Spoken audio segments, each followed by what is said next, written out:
Donc, le tempérament est ce qu'on appelle communément le caractère. C'est un ensemble de caractéristiques comportementales de l'individu, stable dans le temps et entre situations. Alors, qu'est-ce que ça veut dire?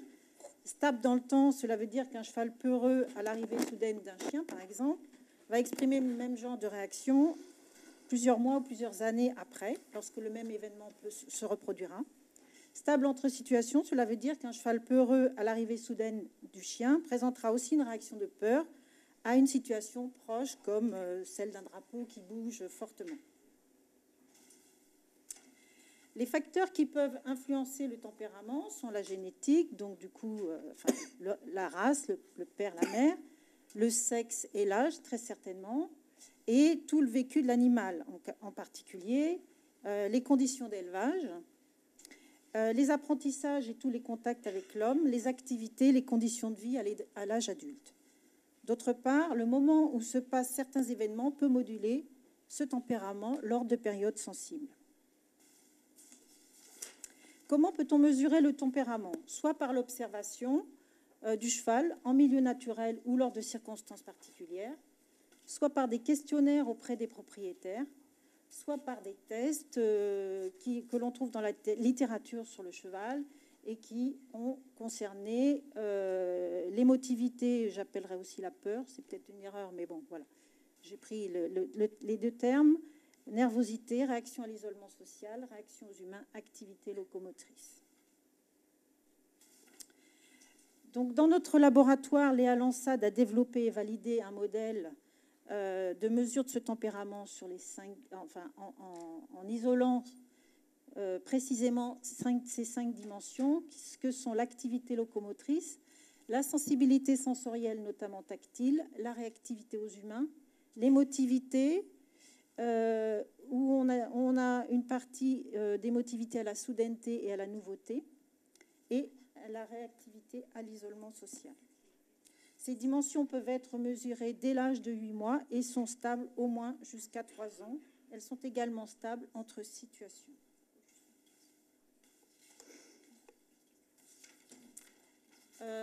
Depuis 2007, nous avons utilisé ce protocole sur de nombreux chevaux de terrain et nous avons appelé ce protocole le test de tempérament complet.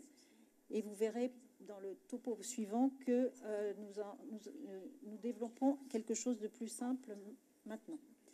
Et donc, ces tests de tempérament complet ont été appliqués à différentes populations qui ont été regardées donc, dans cette étude, soit des étalons de différentes races et de différents âges, soit des juments de Mérins à l'élevage de différents âges, soit des chevaux d'instruction de l'École nationale d'équitation qui pratiquait une seule des 3 disciplines ci-dessous, saut d'obstacle, dressage ou concours complet d'équitation.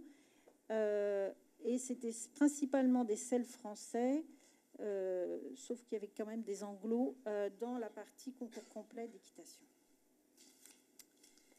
Les buts de cette étude étaient d'évaluer les liens entre ces dimensions du tempérament et l'âge, la race, la facilité d'utilisation des chevaux par un cavalier de petit niveau et la discipline, ceci dans les populations les plus adaptées pour répondre à ces questions parmi les populations que j'ai évoquées plus tôt.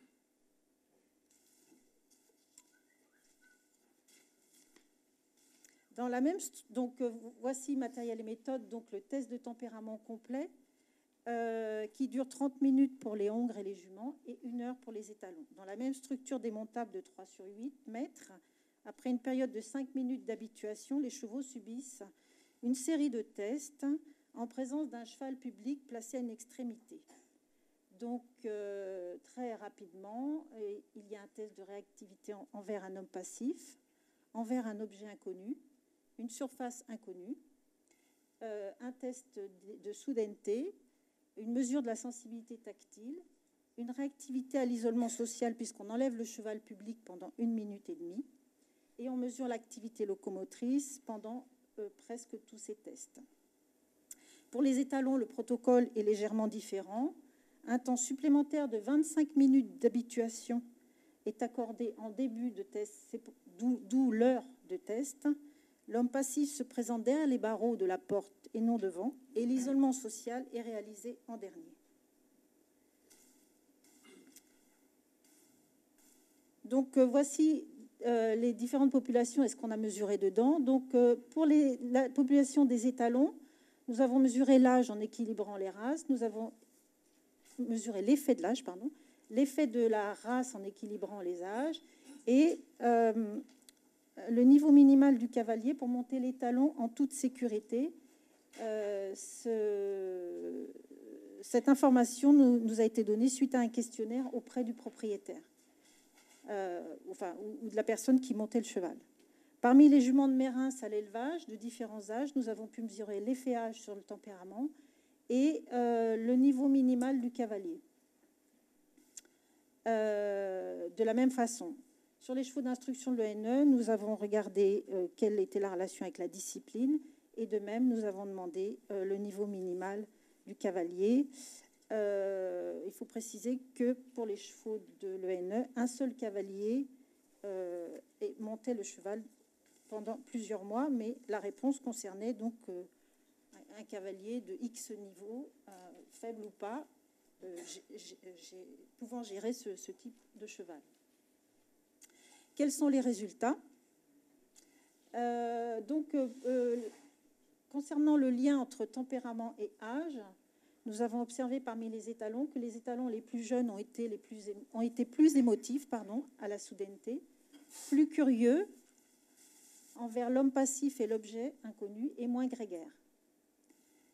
Parmi les juments Mérins, les jeunes juments ont été plus émotifs, donc à la surface et tendance à la soudaineté, et plus curieuses à l'objet inconnu. Donc on retrouve un peu le même genre de résultats que pour les étalons, avec une population beaucoup moins grande. Pour le lien avec la race. Pour analyser l'effet race, nous avons été obligés de créer des groupes de races pour avoir des groupes suffisamment nombreux, enfin avec suffisamment d'individus. Donc, nous avons eu donc des traits, nous avons groupé traits et Mérins, les chevaux de loisirs, les poneys de sport, les chevaux de sport. Et ici, à gauche, vous voyez la colonne de tous les tests réalisés. Globalement, il y a quelques tests qui il n'y a pas d'effet race sur quelques tests, et il y en a dans les lignes du bas. La conclusion générale, c'est celle du bas. Les étalons de trait et de Mérins ont été moins sensibles au niveau tactile et moins grégaires et moins actifs que les étalons de sport. Comme nous avions une race supplémentaire bien représentée seulement parmi les étalons de 13 à 19 ans, nous avions 14% arabes. Nous avons fait aussi une comparaison entre les mêmes groupes de races dans cette classe d'âge, plus les pur-sang arabes. Et les étalons pur-sang arabes ont été très semblables aux chevaux de sport, sauf qu'ils ont montré une émotivité significativement plus élevée à la soudaineté.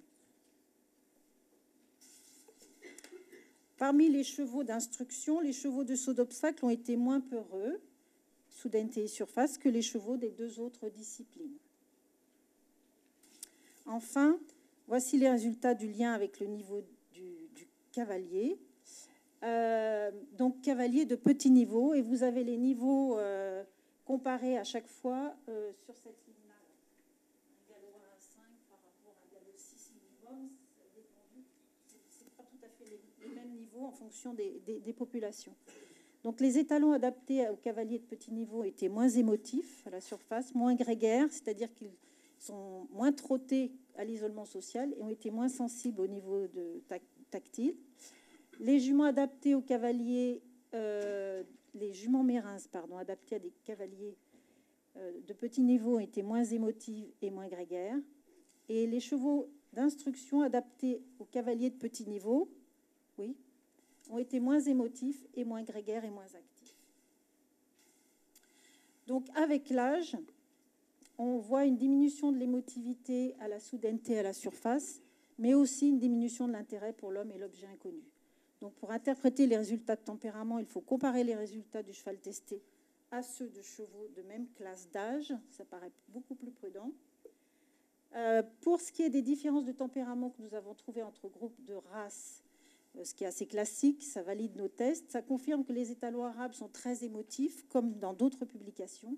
Et ça met en lumière des résultats de dimensions qui sont peu ou pas publiés concernant la sensibilité tactile et l'activité locomotrice. La facilité d'utilisation par un cavalier de petit niveau est liée à un faible niveau de peur, notamment dans des tests de soudaineté et de surface, et un faible niveau de l'activité locomotrice, notamment pendant l'isolement social. Nous avons constaté la même chose dans nos 3 populations, et c'est cohérent avec les résultats que Léa avait déjà trouvés et qu'elle va vous présenter ensuite. Et les chevaux des dressages ont été un peu plus peureux que les chevaux de CSO, ce qui est également cohérent avec la littérature scientifique. Et l'origine de cette plus grande émotivité pourrait être... C'est écrit quoi, du coup? Ça veut dire ça. C'est fini? Oui, oui. Parce que c'est... origine de cette plus grande émotivité, donc soit une base génétique, puisque voilà, soit un mode de vie plus contraignant, soit un type de travail plus contraignant. Ce qu'il faut retenir, c'est que pour interpréter les résultats de tempérament, il faut comparer les résultats du cheval testé à ceux de chevaux d'âge semblable, que les chevaux de trait de Mérins présentent une sensibilité tactile plus basse et une activité locomotrice plus faible, notamment lors de l'isolement social, et que les chevaux adaptés aux cavaliers de petit niveau présentent une plus faible émotivité, une plus faible activité locomotrice, notamment en isolement social, et que c'est le cas plus fréquemment, j'ai oublié d'écrire plus fréquemment, dans certaines races et sur des animaux plus âgés. Merci.